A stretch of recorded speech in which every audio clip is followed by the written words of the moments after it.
Alhamdulillahilladzi arsala rasulahu bil huda wa dinil haqq liyudhhirahu 'ala dini kullihi wa kafa billahi syahida.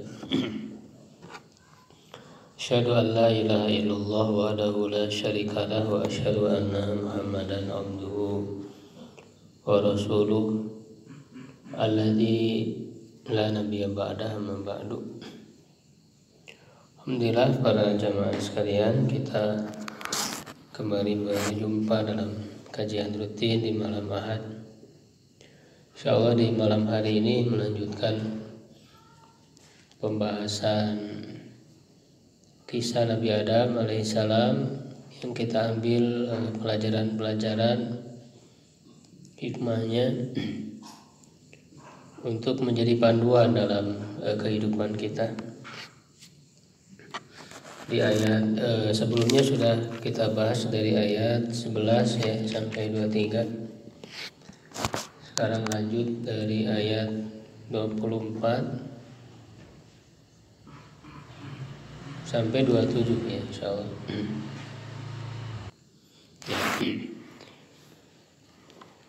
Jadi ini adalah kisah Nabi Adam yang bisa kita ambil pelajaran, yaitu mewaspadai godaan iblis terhadap keluarga. Ya, karena tema besar kita tentang keluarga, di mana Nabi Adam alaihissalam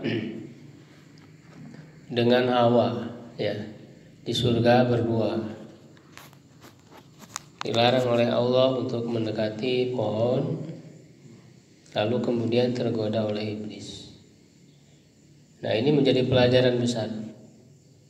Ya, jangan sampai nanti di ayat 27 itu diberikan ya, jangan sekalian itu tergoda seperti halnya kedua orang tua kalian tergoda. Ya, sehingga sampai dikeluarkan dari surga. Ya, tidak ada ketegasan dalam dalilnya apakah yang pertama tergoda itu Adam atau Hawa. Memang ada perbedaan pendapat para ulama. Ya, ada yang mengatakan Nabi Adam dulu yang tergoda. Kalau Nabi Adam dulu ya yang namanya istri mengikut kepada suami. Ya, kalau Adam dulu, kalau suaminya dulu. Ya. Ada juga yang mengatakan istrinya dulu. Ya, nah, dari istrinya itu bisa jadi suami itu kuat menahan godaan, tapi istrinya yang tidak kuat. Istrinya tidak kuat ya digoda oleh setan itu, maka istrinya lah yang membisiki suaminya, yang merayu suaminya. Berapa banyak ya? Tidak sedikit suami-suami yang terjerumus ke dalam perbuatan dosa itu karena dorongan istrinya. Ya, karena bisikan istrinya. Ya kan? Karena suami itu kan sangat-sangat memiliki sikap tanggung jawab ya terhadap keluarga, anak dan istri, rela untuk berjuang.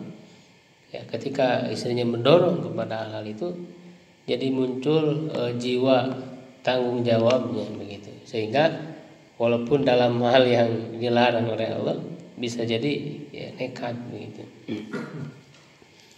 Nah, ini jadi pelajaran ya bagi kita agar mewaspadai setiap saat, karena iblis akan terus mencari-cari celah ya, sebagaimana di sini sudah dinyatakan oleh iblis sendiri, dia akan menggoda dari mana saja Pak, dari arah mana saja, depan, belakang, kanan dan kiri, kecuali atas. Di situ adalah harapan ya, hidayah dari Allah Subhanahu wa taala. Ya, setiap saat tidak akan pernah berhenti. Makanya kita tidak boleh merasa sudah soleh, merasa sudah banyak amalan, merasa sudah banyak ibadah, lalu berhenti untuk meningkatkan diri, berhenti untuk mengaji Quran, mengkaji ya, mengikuti kajian, sampai akhir hayat kita terus berada di jalan Allah. Ya. Nah, ketika Nabi Adam tergoda itu, Nah, ini yang harus jadi contoh bahwa ya ketika berbuat dosa langsung mengingat Allah.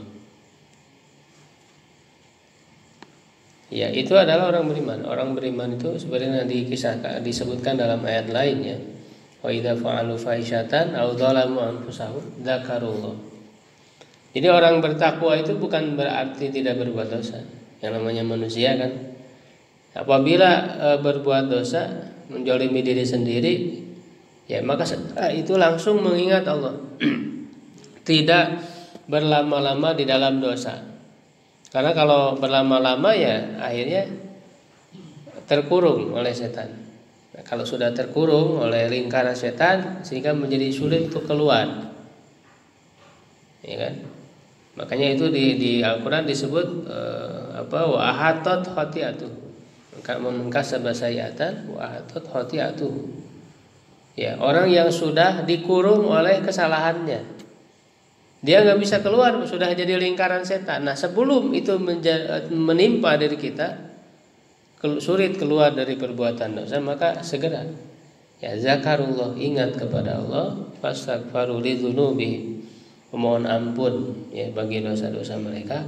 Nah, maka Nabi Adam alaihissalam ya ketika langsung dihukum oleh Allah, tersingkap auratnya, berlari karena ada rasa malu di situ. Nah, ini nanti hubungannya juga dengan menutup aurat.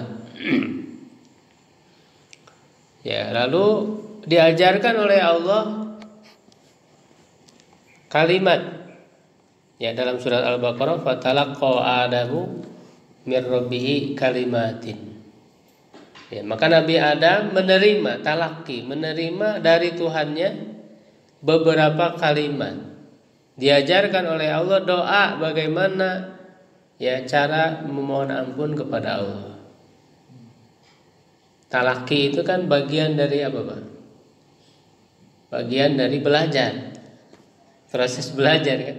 Nah, ini menunjukkan bahwa kalau kita ingin memperbaiki ya kualitas keluarga kita ya, maka suami, dimulai dari suami ya ada keinginan untuk belajar. Ya kan? Makanya kita alhamdulillah ya, ini ya pengajian bapak-bapak ya. Biasanya kalau pengajian itu kan ibu-ibu ya di mana-mana itu. Kebanyakannya bapak-bapaknya tidak ngaji. Ya, padahal yang paling pertama harusnya suami dulu karena dia sebagai kepala. Maka di sini dicontohkan oleh Nabi Adam, dia belajar langsung bertalaki kepada Allah Subhanahu wa taala. Nah, setelah dia bertalaki dari Allah Subhanahu wa taala, diajarkan kalimat ya, mirabbi kalimatin. Kalimat itu adalah isi doa di ayat ke-23 ini. Tapi lihat pengamalannya, Pak. Di ayat 23 Allah menyebutkan qala. Ada alif, Pak. Tidak pendek, tidak qala. Tapi qala. Maknanya apa kalau ada alifnya, Pak? Kalau ada alif maknanya apa? Ada domir apa di situ? Kalau qala kan huwa, satu orang. Kalau qala dua orang. Berarti yang berkata ini siapa? Adam dan Hawa. Ya, jadi Nabi Adam belajarnya dari Allah itu sendiri kan? Fatalaqa Adamu, Adam sendiri belajar dari Allah, diajarkan oleh Allah. Ya, tapi ketika mengamalkannya berdua. Ini menunjukkan apa? Ya, Nabi Adam itu mengajarkan kepada istrinya, mengajarkan kepada Hawa, sehingga pada saat pengamalan mengucapkannya itu, mengamalkan doa ini sebagai bentuk istighfar secara bersama-sama, qala keduanya, ya kan? Keduanya berkata, Adam dan Hawa berkata bareng-bareng, Pak. Makanya ini adalah tugas kita. Ya, sebagai para suami, para kepala keluarga ya, untuk mengajarkan kembali kepada keluarganya agar ilmu yang dipelajari itu sama-sama diamalkan di dalam keluarga itu. Dalam pengamalannya secara bersama-sama. Ya kan? Qala keduanya berkata, Rabbana zalamna anfusana. Itu kami. Jadi tidak saya kan, bukan Robbi. Ya, zolam Zolam tuh. Kalau saya kan Robbi zolam tu nafsi. Tapi ini Robbana zolamna, kami. Ya, kami telah berbuat zalim terhadap diri kami. Wa ilam takfir lana, dan jika engkau tidak mengampuni kami, wa tarhamna, dan menyayangi kami, lanakunanna, niscaya kami. Jadi ada kebersamaan, membawa ya bahtera keluarga itu secara bersama-sama, ya, agar tidak termasuk orang yang rugi, ya, lanakunanna minal khosirin. Tapi kemudian sudah menjadi ketentuan Allah, keduanya diturunkan oleh Allah ke bumi. Qala, ya, Allah berfirman, ihbitu ba'dukum li ba'din adu. Turunlah kalian, ya, ke bumi, satu dengan yang lain kalian menjadi musuh. Ya, karena setan itu sebagai musuh, ya, sudah dinyatakan oleh Allah, karena dia sudah berjanji untuk menggoda terus manusia. Maka di antara manusia itu kan ada yang mengikuti setan, ada yang mengikuti iblis. Sehingga di antara sesama manusia, karena ada yang menjadi pengikut iblis, ya otomatis ada yang jadi musuh juga. Ya, jadi salah kalau kita mengatakan di dunia enggak punya musuh. Kalau orang nggak punya musuh kan merasa aman-aman saja gitu, damai. Padahal kita punya musuh, yaitu setan. Musuh kita adalah setan. Ya, walakum fil ardi, dan bagi kalian di bumi mustaqarrun, tempat tinggal, wa mataun ilahin, dan kenikmatan sampai tiba waktu kalian. Jadi ketika diturunkan itu, ya, sudah diberitahu kalian, sudah ditentukan waktunya berapa lama di muka bumi ini. Ada batasnya, ada akhirnya. Ya, di dalamnya lah kalian hidup, kalian mati, dan kalian dibangkitkan di bumi itu. Ya. Karena Nabi Adam sendiri kan diciptakan dari tanah yang diambil dari bumi juga. Ya. Dari bumi, lalu kemudian diciptakan berikutnya dari air mani yang merupakan saripati tanah, lalu mati, dikuburkan di bumi, ya, dan dikeluarkan juga dari bumi. Tidak lepas dari bumi. Nah, kemudian wahai Bani Adam, keturunan Adam, sungguh kami telah menurunkan kepada kalian pakaian untuk menutupi aurat kalian dan sebagai perhiasan. Jadi di sini Allah menekankan pentingnya menutup aurat. Karena pada saat Allah menghukum Adam dan Hawa itu kan hukumannya adalah dengan tersingkap auratnya.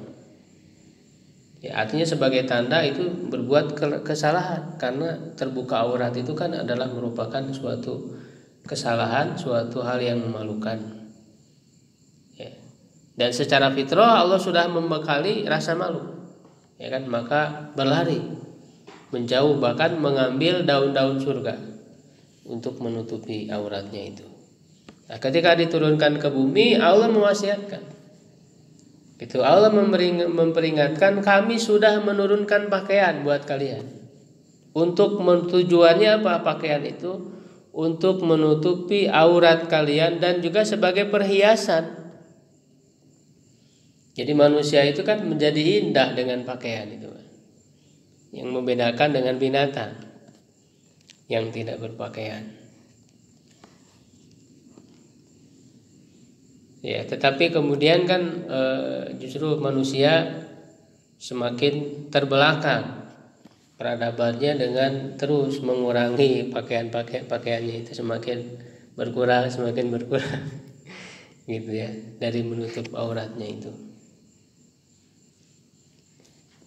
Ya, jadi ini juga harus menjadi perhatian kita. Di antara godaan iblis yang harus diwaspadai adalah menggoda manusia itu dari dalam masalah aurat ini.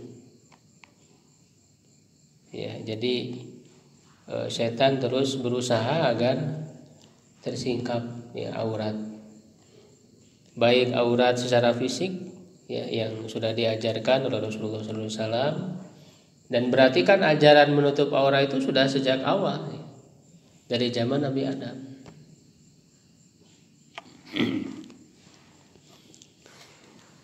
Yaitu kalau laki-laki dari pusar ya sampai sikut itu aurat, lutut maaf ya. Kalau perempuan seluruh tubuhnya ya, kecuali menurut mayoritas ya jumhur para ulama wajah dan telapak tangan ya, walaupun ada sebagian yang mewajibkan menutup wajah. Itu sudah jelas ya. Lalu ditekankan bahwa pakaian ketakwaan itu lebih baik ya dalam memelihara tubuh di sini. Itu termasuk tanda-tanda kekuasaan Allah agar kalian mengambil pelajaran. Ya, jadi tidak hanya fisik tapi juga pakaian batin ya, ketakwaan. Karena kan fungsi pakaian itu untuk menutupi aib ya, menutupi kekurangan diri. Ya, nah yang pakaian yang terbaik bisa melindungi diri kita, menutupi diri kita dari keburukan-keburukan adalah takwa. Ya, makanya menutup aurat itu harus dibarengi dengan perasaan takwa. Tidak hanya sebatas ya ikut-ikutan tren gitu. Orang menutup aurat pakai jilbab hanya ya ingin mengikuti artis ya sinetron misalnya, karena pakai kerudung ikut-ikutan. Ya harus dilandasi dengan takwa, ketakwaan. Ya. Karena kalau tidak ya kerudungnya misalnya jilbabnya itu hanya sebatas kain saja gitu ya, tidak betul-betul menutupi auratnya, tidak menutupi tidak ada rasa malu ya. Jadi ketakwaan itu, makanya takwa itu kan artinya adalah benteng ya, benteng dalam diri kita yang bisa menjaga. Dari kata waqayaki artinya menjaga diri kita dari perbuatan dosa, itu namanya ketakwaan. Jadi kita tidak hanya menyuruh secara fisik menutup aurat ya, karena kalau hanya sebatas aturan-aturan tanpa ditanamkan ruh ketakwaan ya ke dalam hatinya, itu kan sulit ya. Kalau hanya dipaksa itu nggak akan bisa ya. Makanya tugas kita bagaimana menanamkan ketakwaan pada keluarga itu agar mereka punya kesadaran ya, dengan ketakwaan itu kesadaran untuk bisa menutup ya auratnya, untuk menjaga kehormatannya ya. Karena dengan diberikan pakaian menutup aurat itu kan menunjukkan berharga ya, sangat mahal. Kalau kita analogikan misalnya makanan yang dibungkus dengan makanan yang tidak dibungkus kan lebih mahal yang dibungkus gitu ya. Itu yang dijaga, misalnya barang yang berharga itu kan tempatnya juga sangat sangat ketat, sangat rapi. Misalnya emas ya, itu kan nyimpannya di tempat yang sangat rapi, yang sangat terkunci gitu ya. Berbeda dengan barang-barang yang tidak begitu memiliki harga yang tinggi, tergeletak di mana saja juga kan begitu. Nah inilah perempuan itu kan di dalam ajaran Islam begitu dimuliakan di dalam Islam ya, sangat dihormati. Sebagai bentuk penghormatannya adalah agar menutup aurat itu ditutup, karena sangat berharga. Perempuan bukan dihinakan, bukan justru dilecehkan, dibatasi haknya, tidak ya. Kalau kita pahami ajaran Islam ini betul-betul sangat menghormati perempuan, bahkan menempatkan posisi perempuan itu sesuai dengan fitrahnya. Sesuai dengan fitrahnya. Fitrah perempuan itu kan berjuang di belakang suami. Ya, tugas utamanya di rumah. Begitu perempuan itu, walaupun bukan berarti tidak boleh keluar ya untuk hal-hal yang darurat, yang kebutuhan itu bisa. Ya, dengan syarat tidak tabarruj. Ya kan, makanya waqarna fi buyutikunna wala tabarrujna tabarrujal jahiliyatil ula. Ya, hendaklah kalian, ini pesan pertamanya kepada para istri Nabi. Karena istri Nabi sebagai teladan ya. Ya, hendaklah kalian diam di rumah-rumah kalian karena tugas utama itu. Ya, dan janganlah tabarruj, bersolek, berdandan dengan penampilan ya yang berlebihan sehingga menjadi fitnah bagi banyak orang. Jadi boleh keluar tapi tidak tabarruj. Ya, untuk menutupi dan juga sebagai perhiasan, itu fungsi daripada pakaian. Lalu di ayat 27-nya, wahai keturunan Adam, ya, janganlah menyesatkan kalian setan. Nah, ini jadi pelajaran. Ya. Sebagaimana ya setan itu, iblis itu telah mengeluarkan kedua orang tua kalian dari surga. Jadi pelajaran. Ya, mewaspadai godaan iblis. Yanzi'u anhuma, dia menanggalkan dari keduanya, dari Adam dan Hawa itu, libasahuma, pakaian keduanya. Untuk apa? Liyuriyahuma sau'atihima, untuk menampakkan pada keduanya aurat keduanya. Jadi setan berhasil dengan menggoda Adam dan iblis itu, Adam dan Hawa itu, sampai terbuka auratnya. Ini sesuatu yang sangat harus dihindari, sampai terbuka aurat. Ya, innahu, sesungguhnya dia setan itu yarakum, dia melihat kalian, ya, dan juga kabilah setan, ya, dari arah yang kalian tidak bisa melihat mereka. Ya, nah ini karena setan itu musuh, tapi di sini kita punya perbedaan dengan setan. Ya, setan melihat kita, sedangkan kita tidak bisa melihat setan. Nah, bagaimana cara melawannya dalam kondisi setan seperti itu? Ya kan, maka tiada lain ya kecuali dengan berlindung kepada Allah, mohon pertolongan kepada Allah. Karena Allah akan memberikan kekuatan. Misalnya orang-orang yang ikhlas, betul-betul murni hatinya itu tertuju kepada Allah, itu tidak akan bisa tergoda oleh setan. Illa ibadakal mukhlasin, kan, kecuali hamba-hamba Engkau yang ikhlas. Ya, jadi betul-betul murni hatinya itu tertuju kepada Allah. Nah, itu orang-orang ikhlas itu sulit untuk digoda oleh setan. Kebanyakan orang yang tergoda oleh setan adalah karena tidak ada keikhlasan di dalam dirinya, sehingga tidak kuat hubungan dengan Allahnya itu. Ya. Juga di ayat lain disebutkan Nabi Adam tergoda itu paling tidak karena dua hal ya. Karena dua hal. Yang pertama karena dia dilupakan oleh setan. Ya, ini bisa menjadi penyakit laki-laki, Pak, sering lupa. Ya, dan lupanya itu dibuat oleh setan. Wa ma ansanihi ila syaiton, dibuat lupa oleh setan. Makanya nanti tugas istri juga harus bisa mengingatkan suaminya ketika lupa. Yang kedua, tekadnya tidak kuat. Ya, tidak kuat tekadnya itu. Keinginannya tidak kuat. Ya, kata Allah, lam najid lahu azma. Kenapa Adam tergoda iblis? Karena kami tidak mendapati ya pada diri Nabi Adam itu azam, tekad yang kuat. Bisa jadi ilmunya sudah tahu, Nah, kalau ilmu tidak dibarengi dengan tekad, keinginan yang kuat, tidak akan jalan itu ilmunya, tidak akan diamalkan.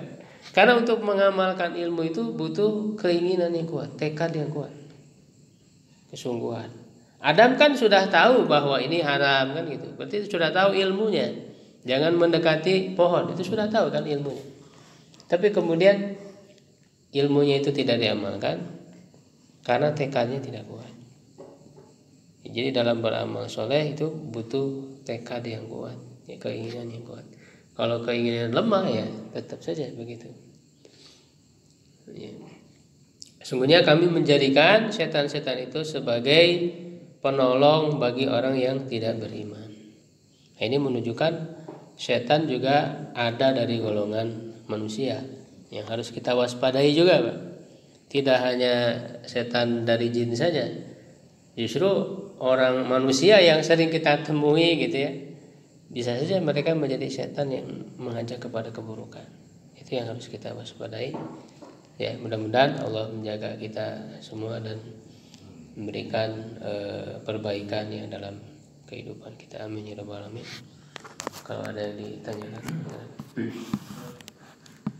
Yang Allah berfirman kalau itu hukum di bagian agung itu, maksudnya itu perkataan firman Allah kepada Adam dan Hawa bahwa sebagian Tuhan itu akan saling berurusan gitu.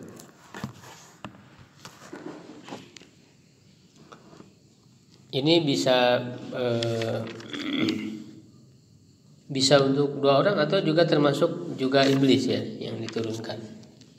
Kalian, turunlah kalian. Ya, kalau kalian tuh jamak itu kan kalau dalam bahasa Arab 3 ya, minimal 3. Ya berarti di situ termasuk iblis.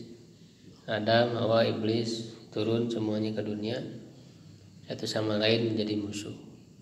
Baik itu antara manusia dengan iblis, ya juga antara manusia dengan manusia, karena dari manusia ada yang mengikuti iblis itu, otomatis jadi musuh. Dan memang permusuhan di antara manusia, antara hak dan batil itu akan terus ada. Itu sudah menjadi sunatullah, ketetapan yang sudah Allah tentukan dalam hidup manusia itu. Nggak mungkin nggak ada konflik, pasti ada konflik. Nah, cuman kita mau ada di pihak mana gitu. Apakah pihak pengikut iblis ya, ataukah menjadi orang-orang yang berada di jalan Allah.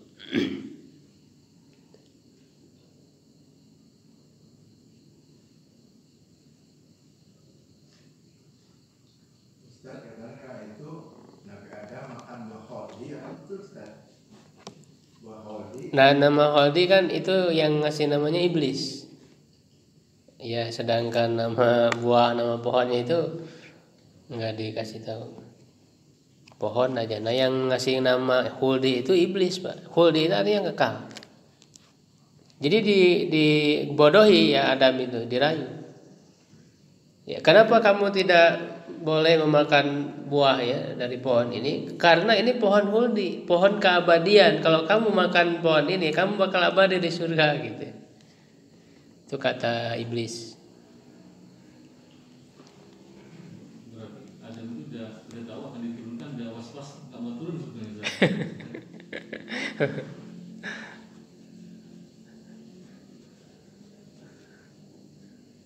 Wah, mungkin begitu Ustaz. Karena dia udah tahu kan awal udah memberitahukan kepada mereka, akan mungkin sudah diceritakan oleh mereka kepada Adam bahwa dia itu akan dijadikan khalifah di bumi, bukan di surga. Makanya Adam berbeda dengan itu. Enggak, kalau kita lihat ayatnya, wa in qala rabbuka lil malaikati kan. Ya, ingatlah ketika Tuhanmu berkata kepada malaikat. Ya, Adam kan belum ada. Jadi yang memberitahukan, ya Allah memberitahukan bahwa akan menciptakan khalifah itu kan kepada malaikat, Pak. Jadi tidak ada Allah ketika awal-awal ya diciptakan, Allah mengatakan, Adam kamu bakal jadi khalifah di bumi. Tidak. Justru ketika berbicara kepada Adam itu, wa qulna ya Adamus kun anta wa zaujukal jannah. Yang kita temukan itu Ya, dan kami kata Allah berkata kepada wahai Adam, tinggallah kamu dan istrimu di surga. Itu pesannya di awal itu. Perkataan firman Allah langsung kepada Adam itu. Tidak mengatakan wahai Adam kamu jadi khalifah di bumi, enggak. Yang di awal itu kan kepada malaikat. Firman Allahnya itu. Wa idz qala rabbuka lil malaikah, kepada para malaikat. Ini ja'ilun fil ardi khalifah. Jadi dari situ berarti kita bisa memahami Adam belum tahu kan? Belum tahu dia bakal jadi khalifah di muka bumi. Dia hanya disuruh tinggal di surga dengan istrinya dan jangan mendekati pohon, itu saja. Makanya tadi ada was-was atau apa? Saya kira nggak ada karena misalnya dia belum tahu Adam di awal. Atau mungkin malaikat atau siapa yang cegah kepada dia nggak ada itu. Nggak ditemukan di ayatnya, saya belum menemukan. Karena itu kan sesuatu yang gaib ya, jadi kita nggak bisa percaya kalau tidak ada ayat, tidak ada dalil. Kalau nggak diturunkan ke bumi berarti hidup kita masih hidup di surga. Di surga iya, tapi kan sudah turun. Andai kan ya, berandai-andai. Makanya kan kembali ke kampung halaman ya, awal itu surga manusia itu. Ustaz, yang menggoda Adam itu setan atau iblis? Nah itu setan itu sifat Pak. Ketika disebut setan maksudnya iblis, yang menggoda Adam itu iblis. Jadi setan itu bukan suatu makhluk gitu khusus, tidak. Tapi dia sifat. Jadi iblis disebut setan. Makanya kan ada jadi golongan manusia juga setan. Iya. Jadi maksudnya iblis Pak. Jadi disebut setan itu maksudnya iblis. Karena dia yang rajanya setan.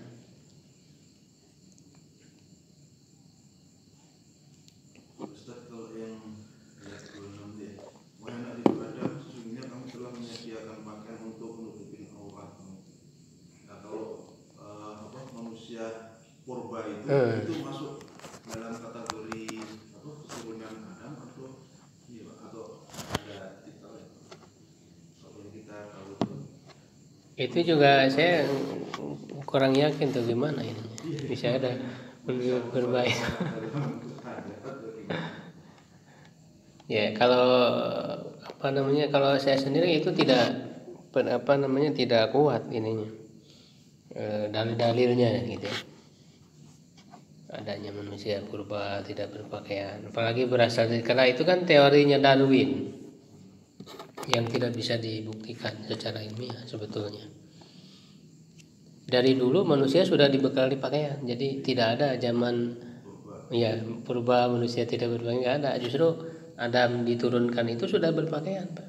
Makanya tadi Allah menurunkan pakaian, sudah menutup aurat sejak awal itu.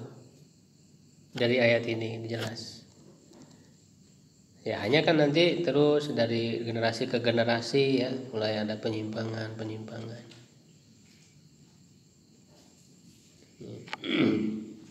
Atau mungkin sejarah kan berulang Pak.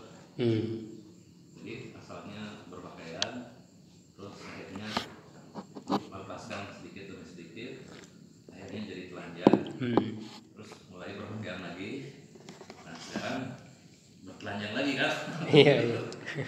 Iya begitu bisa jadi. Tapi meskipun kan dari keturunan Adam sebetulnya dari tahun itu kelihatan Pak. Ya. Tahunnya. Kalau Adam itu kalau diurut-urut nabi-nabi itu paling 20.000 tahun nggak ada kayaknya. Nggak ada 20.000 tahun. Karena kamu disebut kan dibuat orang tapi 1.000 tahun. Itu kan perkiraan manusia itu. Yang sebenarnya seperti apa kan nggak tahu juga. Karena kalau dari ininya kan manusia diciptakan dalam bentuk yang sebaik-baiknya. diasani taklim itu. Nah kalau manusia purba kan kelihatannya seperti Tidak asan. iya dari monyet terus Iya. makin dekat. Nggak mungkin, Mbak. Nggak mungkin berasal dari kera. Kalau itu kan teori yang di Darwin ya dari Iya. Tapi apakah manusia purba itu ada atau enggaknya? Sebenarnya sih kayak gimana? Itu kan kayak hasil dari minyak itu kan juga berjuta-juta tahun kan, itu suatu kehidupan yang sebelumnya ada gitu. Kalau kita runut dari kehidupan manusia itu apakah dari dulu juga sudah ada berjuta-juta tahun atau apa itu? Kita nggak tahu. Kalau ini saya pernah baca itu ada yang para arkeolog juga melakukan penipuan. Ada yang apa sih? Ini tulang ditemu berusia sekian ribu tahun. Padahal itu tulang baru katanya dibentuk oleh dia seolah-olah itu fosil dari ada tuh siapa yang ini Di dunia ilmu pengetahuan sendiri itu sebenarnya konspirasi juga. Konspirasi juga. Nggak sepenuhnya ilmiah juga, karena kayak fosil-fosil itu kan mereka mencocok-cocokkan ini kan sama dengan kera gitu. Kalau yang saya baca dulu itu ada apa ya, ada mata rantai yang terputus gitu antara ya missing link itu dalam apa namanya bukti-buktinya itu. Ada yang jelas kan manusia dari dulu ya tetap manusia, nggak mungkin jadi kera gitu.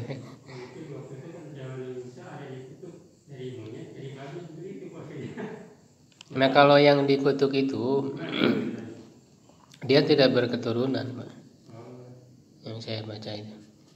Jadi yang Bani Israel kan dikutuk jadi kera, ya sudah selesai, tidak kemudian berketurunan terus jadi manusia lagi, tidak. Itu tetap aja jadi kera terus. Itu mereka ditutup itu apakah dosanya diampuni setelah saat itu atau memang sampai nanti? Ya tidak, justru kutukan itu jadi azab aja udah. Dia kan tidak bertobat, mereka tidak bertobat, dikutuk, ya sudah jadi hukuman sejak di dunia, di akhirat nanti dihukum lagi, disiksa lagi. Ya, sebagai kutukan. Jadi itu nggak berketurunan lalu jadi manusia lagi, enggak Pak? Yang dikutuk jadi kera itu enggak. Ya.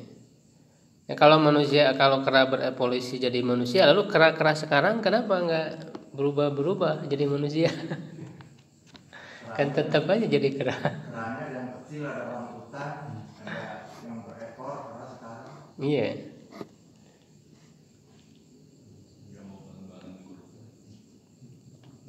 Ya kalau apa namanya tidak menutup aurat ya memang itu kan tadi ya banyak, bahkan ada suku-suku kan gitu ya, dalaman yang tidak berpakaian, itu bisa jadi.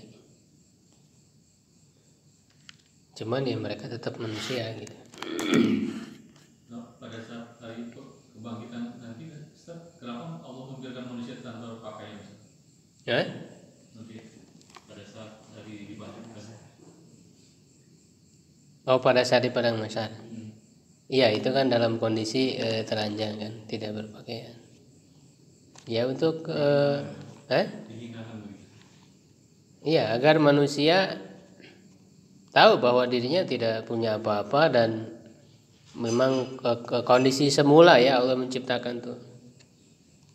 Dan itu juga sebagai ujian dan tidak menjadi apa namanya ketika tidak berpakaian itu manusia kan tidak peduli gitu, karena saking takutnya itu nggak peduli, nggak berpakaian. Jadi kalau di dunia kan Allah sudah menurunkan pakaian karena diberikan ujian untuk bisa menutup aurat ya, jadi bisa tergoda dan sebagainya. Kalau di padang mahsyar kan sudah nggak ada lagi tergoda, nggak ada. Makanya kebutuhan kepada pakaian pada saat itu kan tidak ada gitu untuk manusia bisa, karena udah selesai, amalan sudah selesai.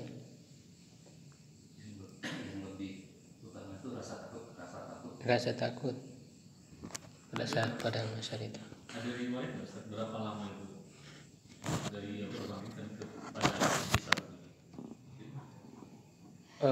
Sekitar berapa? 500.000 tahun. Homsumi ya, 500.000 tahun. 500.000 tahun kali 50.000 tahun. Sekali 50.000 tahun berarti. Itu dalam keadaan kacau gitu deh, sebenarnya orang nggak tahu mau jadi apa nanti gitu kan. Hidup terlunta-lunta gitu. Semua orang pada gitu. Gak ada istilah terlunta-lunta, gak ada Iya. terlunta, semua ya pada gitu. Makanya nggak akan kebayang dia bayang. Ada materi, ada seperti ada materi lain. Ya orang Sudah nggak ingat apa-apa. Maksudnya Kamu nggak berkembang juga kan? udah orang berkumpul kan ratusan miliar orang, makanannya bagaimana, minumnya gimana? Nggak makan. nggak makan. Haus kan, ada rasa haus kan? Yang Al-Kausar itu kan untuk minuman ada. Kan siapa yang minum di telaga Nabi itu hilang hausnya selamanya dia pada masa itu. Berarti kalau ada haus ada lapar kemungkinan, atau haus saja. Jadi kalau orang yang nggak misalnya bukan umat Nabi kan nggak bisa minum di Al-Kausar ya, bagaimana gitu? Iya, memang masih membutuhkan makan minum. Jadi ada ya yang diberikan mungkin ya makan minumnya itu. Allah masih menghasilkan atau rebutan mungkin, karena rebutan itu orang makanya ada keinginan ya Allah segerakanlah hisab itu. Ini kan karena kehidupannya nggak jelas itu mungkin. Kayak Iya, jadi juga yang keringatnya itu kan menutupi kakinya sampai ininya karena panasnya. Ada orang-orang yang dinaungi kan, yang di depan tuh dinaungi sejuk dengan kesejukan. Itu saja yang digambarkan. Lebih jauhnya Allah alam sebagai bagaimana.